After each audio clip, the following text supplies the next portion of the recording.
देखिए, भारत चौथे पायदान पे पहुंच गया। पैसा तो भारत का है, लेकिन जा किसके पास रहा है? जो 2014 के पहले जिन उद्योगपतियों की आर्थिक स्थिति क्या थी और कितने गुना बढ़ गया है, अब 20 कारपोरेट, बड़े कारपोरेट की आप संपत्ति के द्वारा निकाल लीजिए,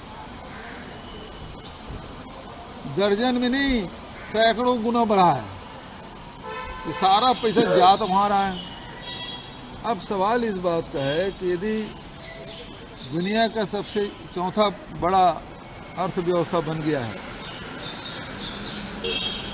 तो फिर मनरेगा बंद क्यों है?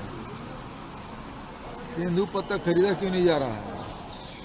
रोजगार छीने क्यों जा रहे हैं? रेलवे में भर्ती क्यों नहीं हो रहा है? पीएसयू बंद क्यों हो रहे हैं? निजीकरण क्यों हो रहा है?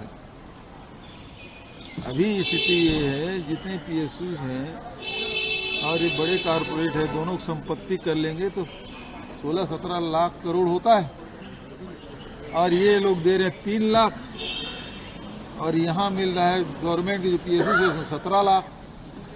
कौन बढ़िया है? इसको देखने की आवश्यकता है। आज अर्थव्यवस्था चरमरा गई है। 5 किलो राशन में 80 करोड़ जनता को दे रहे हैं, ये उपलब्धि बता रही सरकार।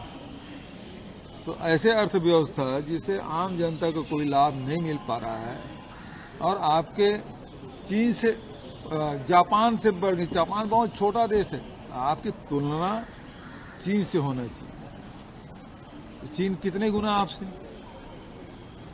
आप 4 हैं, वो 19 ट्रिलियन डॉलर में है। कहीं टिक पा रहे हैं?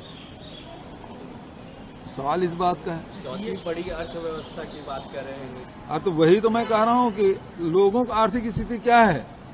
यदि पर कैपिटा इनकम यदि हिंदुस्तान के लोगों को देखें और चीन के लोगों को देखें या अमेरिका के लोगों को देखें, कई गुना अंतर है। सवाल इस बात का है।